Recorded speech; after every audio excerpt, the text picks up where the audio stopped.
NFL Week 7 is here. And I think people are starting to finally catch on to the way I do my predictions, which is that I do not predict scores. I don't know how you would know, like, oh, the Patriots are going to win. They're going to lose 18-12. The Broncos are going to have 6 field goals. There's no way to predict that kind of stuff. Oftentimes, I guess not often, but sometimes, I don't even predict a winner of a game. Because sometimes you don't know. I like to predict the theme of a game. What's the overall tone of a game? How's it going to go? Who's going to dominate? What are the interesting matchups? What's this? What's that? And so right off the bat, let's start with an easy one. You have the Buffalo Bills at the New York Jets on Sunday. The Bills are coming off of 2 losses in a row. And this game is an opportunity for Buffalo to clean up some of their mistakes. In 2 weeks, they play New England. They got to get things right before they play a Bill Belichick team, tune up a little bit. And the Jets are so bad that, I've never, ever said this about an NFL game before, but I really genuinely feel this way almost every time a team plays the Jets at this point. This game feels like a scrimmage almost for Buffalo where they're working on stuff. They're going to tune things up. If they make a couple mistakes, they're okay. They're not going to be in a close, interesting battle. I don't see a way in the world that Buffalo could lose this game. I'm that low on the New York Jets. They might be the worst team in football. Not to mention Sam Darnold, the Jets quarterback, is still questionable with a shoulder injury. Buffalo should dominate the Jets on Sunday. I say that every week about the Jets, no matter who they're playing, it seems like. And the Jets are terrible. Now, in my opinion, the game of the week this weekend is the Pittsburgh Steelers and the Tennessee Titans. I love the Titans quarterback, Ryan Tannehill. I think he's kind of shockingly clutch in big moments, like third downs or fourth down or at the end of a game. Ryan Tannehill seems to often deliver and deliver big. He's great on third down, like really, really good at making great decisions when it matters most. The Titans running back Derrick Henry is amazing. Some people even say he should be MVP. He's just like a guy that nobody in the world wants to tackle. And despite what I just said, I've been saying those things for a long, long time about Ryan Tannehill and Derrick Henry, and I really like the way that the Tennessee Titans have overcome a lot of like really hard logistical stuff this year. In spite of that, Titans fans still feel like I haven't given their team enough respect. And so what I'm going to say here is that this is a great opportunity. On Sunday, this is a great opportunity for the Titans to prove whether they're a juggernaut, like they are one of the best teams of the best in the NFL, or is Tennessee just a really good playoff team? They're playing the Steelers, and I have no idea who's going to win this game. I don't know. It feels like to me a great matchup. And I think the matchup to watch, these teams are very similar. The Steelers are better defensively, in my opinion. But the matchup to watch in this game is the Titans' running game. Derrick Henry, they use play action very heavily. The Titans' offense, but in particular their running game, against the Steelers' defensive line and their front seven, and the way they play linebackers and all that stuff. The Titans run the ball all over bad teams. If you're a bad defense, the Titans will obliterate you. We saw them run for over 200 yards with Derrick Henry against the Texans last week. When I watch football, I think the Steelers might be the best run defense in the entire NFL. They are so sound. The way they play gaps, they have TJ Watt. They don't really have a weakness up front. And so I can't wait to watch. The Titans fans have been giving me a really hard time, and I like their team.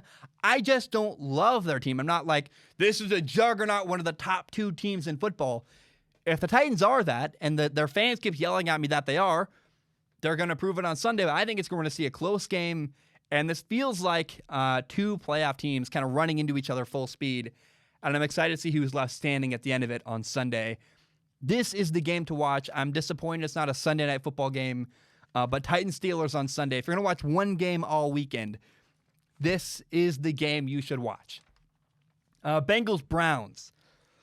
The Browns are a better team, or at really every position other than quarterback. If the Browns lose this game, it's going to be because of Baker Mayfield and because of Joe Burrow.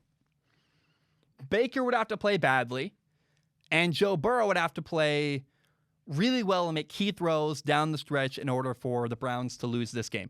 I think it'd be very surprising if Cleveland lost, but I don't know that actually it would be surprising. It would be very telling about Baker Mayfield if Cleveland loses this game on Sunday. It's interesting.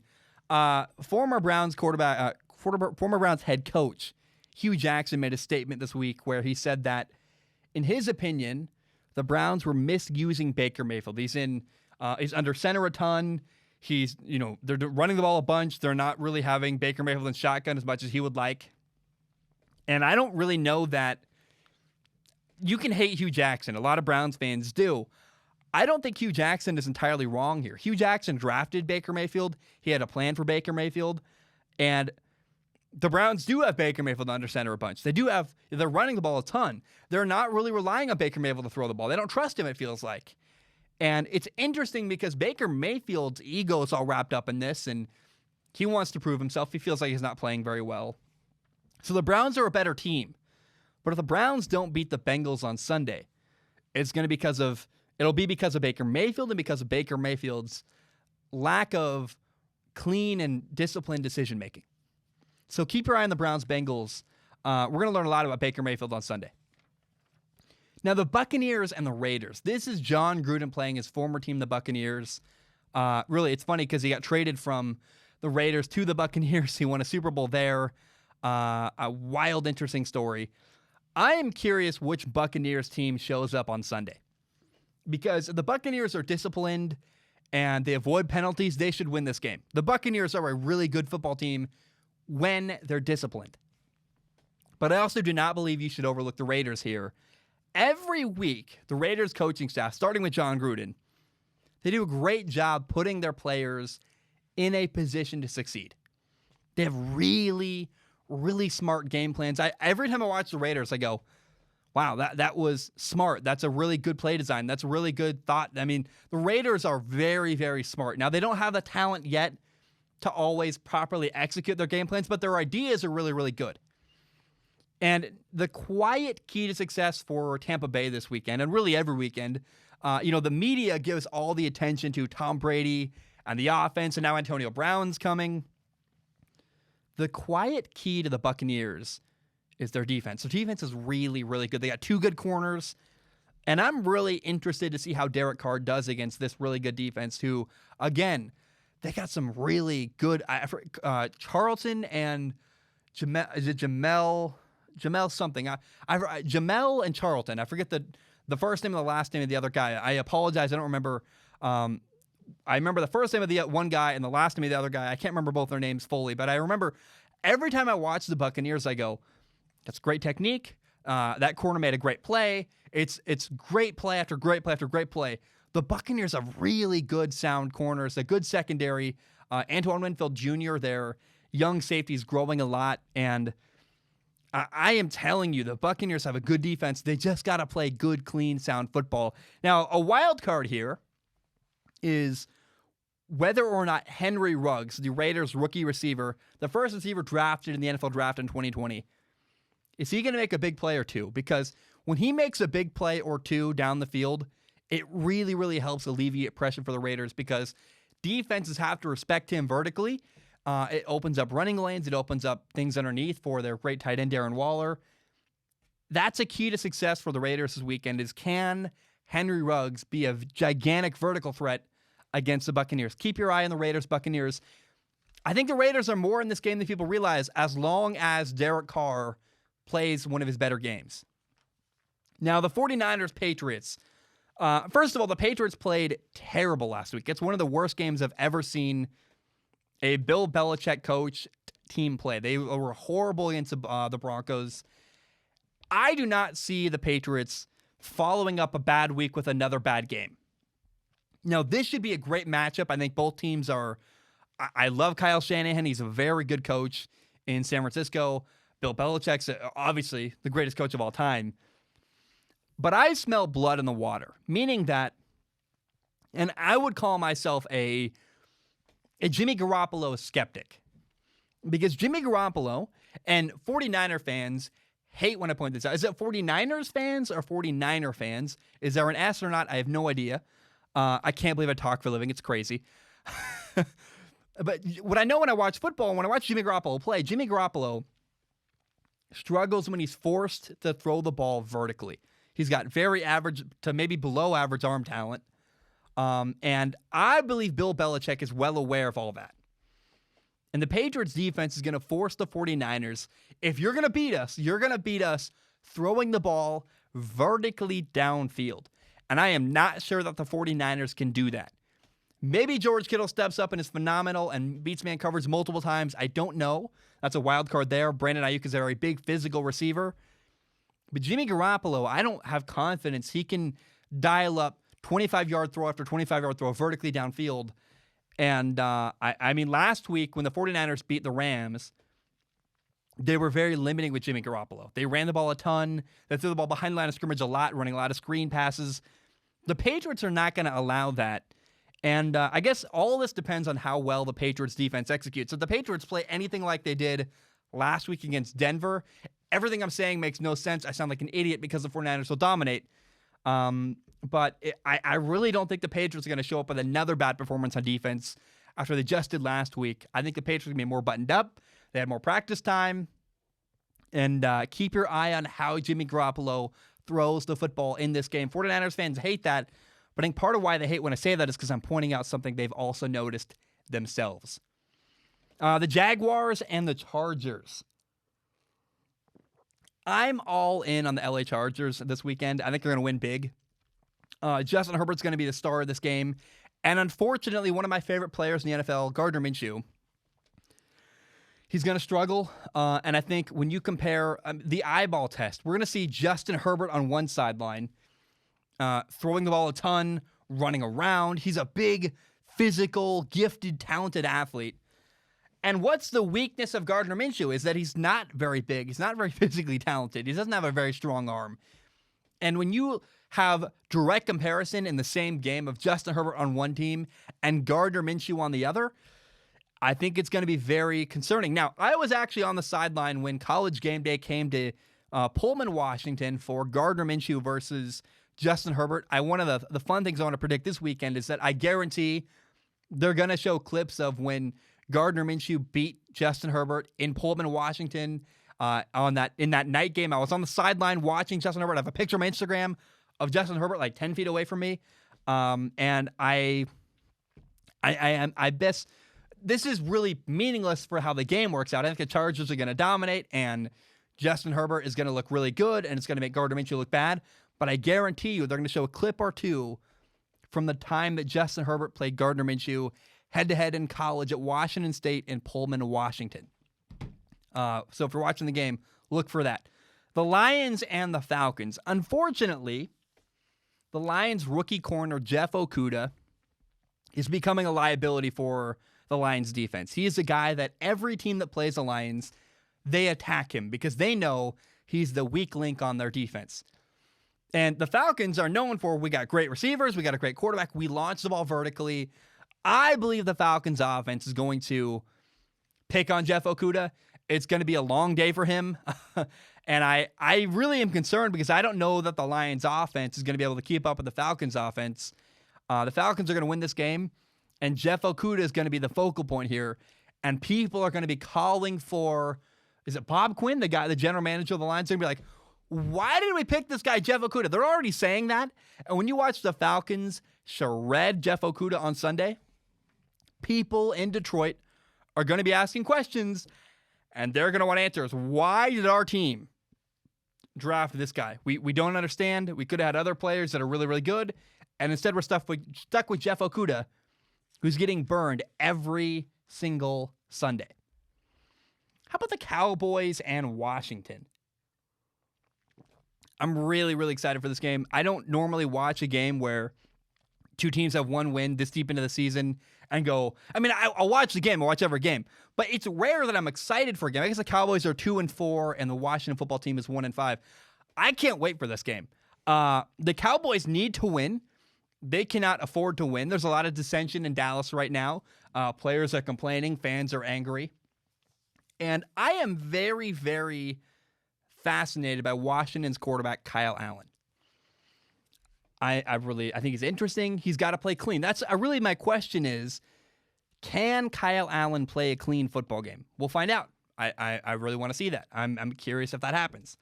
I'm also curious whether or not Washington can create pressure and generate pressure with their defensive line. Now, Ezekiel Elliott, the Cowboys running back, has a fumbling problem. I am not confident in the Cowboys quarterback, Andy Dalton. And I believe, I'm going to go on a limb here, I believe Washington wins this football game. They have way less talent, but Washington is better coached. They execute things better. And I think Washington is going to win this game. They're going to surprise Dallas. And people will be calling for Mike McCarthy's head in Dallas. People are going to want Mike McCarthy fired after they lose to Washington on Sunday. Hey, that's ballsy. I don't mind. That's what I think is actually going to happen. And we will find out if I'm right. Again, Dallas is way more talented. But unfortunately, Washington is better coached. And I think that's what's going to play out on Sunday. How about the Chiefs and the Broncos? I believe Kansas City wins this game. I wish Denver didn't have all the injuries they have. I really would love to see a Broncos-Chiefs game where the Broncos are at 100% with a young quarterback and a bunch of weapons around him. Denver's going to put up a fight, though.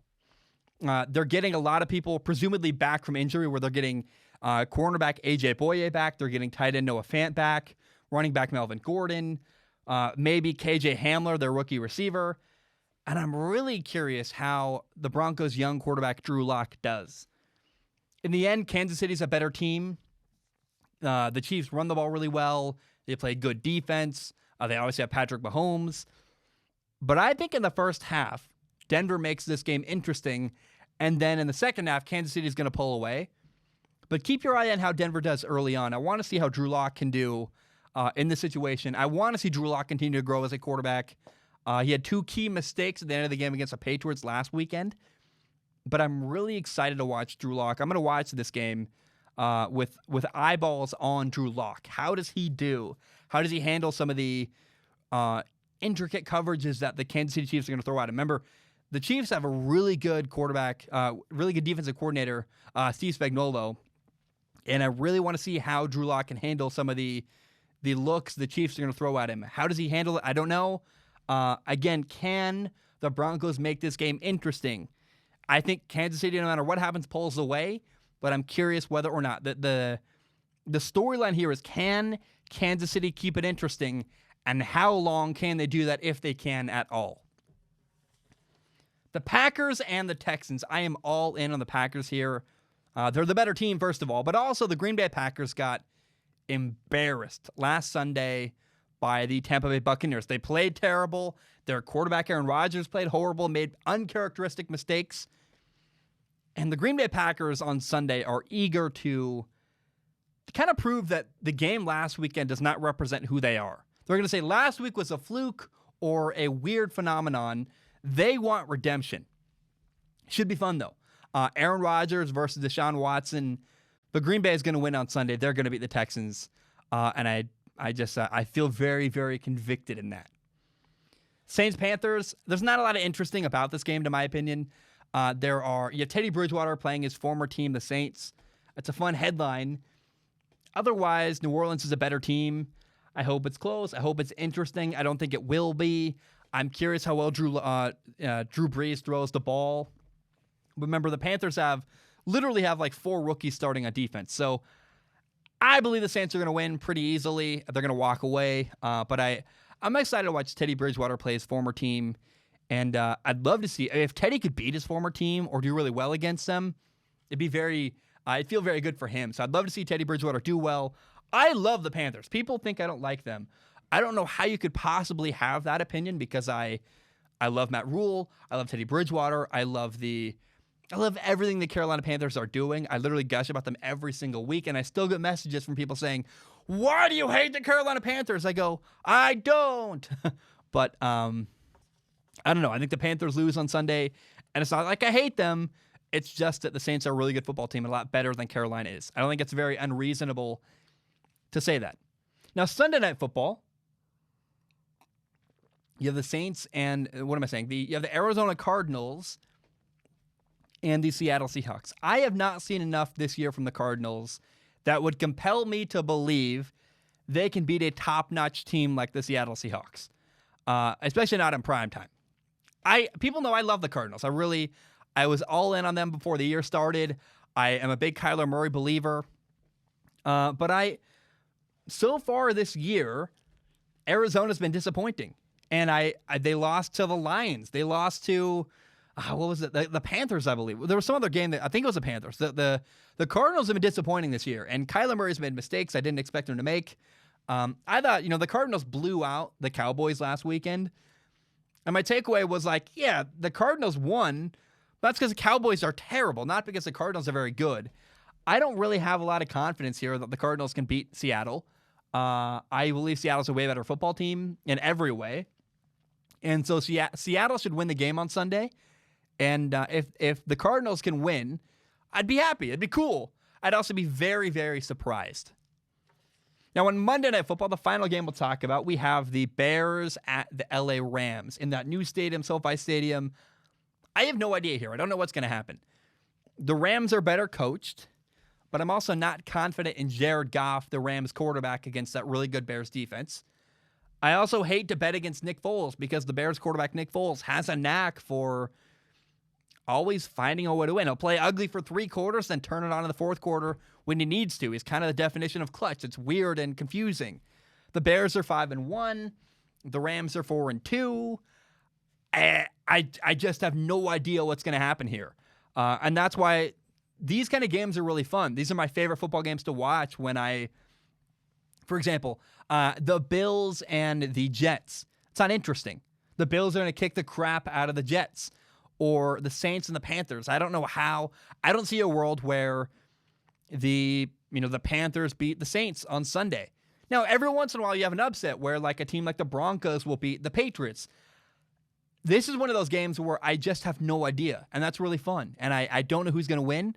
I hope you watch it. It's going to be really, really interesting. Monday Night Football, finally a good matchup on Monday night. And I think the Rams are better coached. You would think that would mean they're going to win. They do have Aaron Donald, but also the Bears have Khalil Mack, and so we'll see. I think we're also going to hear one storyline to follow here is that I have long said I would take Aaron Donald over Khalil Mack, and they know they're playing against each other. That stuff does matter, and Khalil Mack and Aaron Donald are going to have a desire to put on a show and show they are the guy that deserves a bigger contract with more money and more recognition. I think because of the position Aaron Donald plays, he has more impact because he's an interior defensive lineman, meaning that he can have an effect on the running game and get pressure on the quarterback and help the people around him on the right side and the left side on the outside. Whereas Khalil Mack is an edge rusher where he needs help from the inside more. He can't impact the other side at all. And if you want to avoid Khalil Mack, you run away from him. So I think Aaron Donald's going to have a bigger impact on the game, but that is a storyline that matters to Khalil Mack and Aaron Donald. I didn't think about it before doing this topic, but keep your eye on Khalil Mack and Aaron Donald.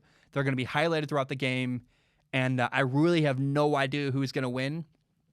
And I just think it's going to be really, really interesting and really, really fun to watch that game on Monday Night Football. So those are my picks for my predictions for NFL Week 7. Hope you enjoyed it, and it's going to be really fun. Happy football. Enjoy it. Have a great time this weekend, and we'll see you on the other side.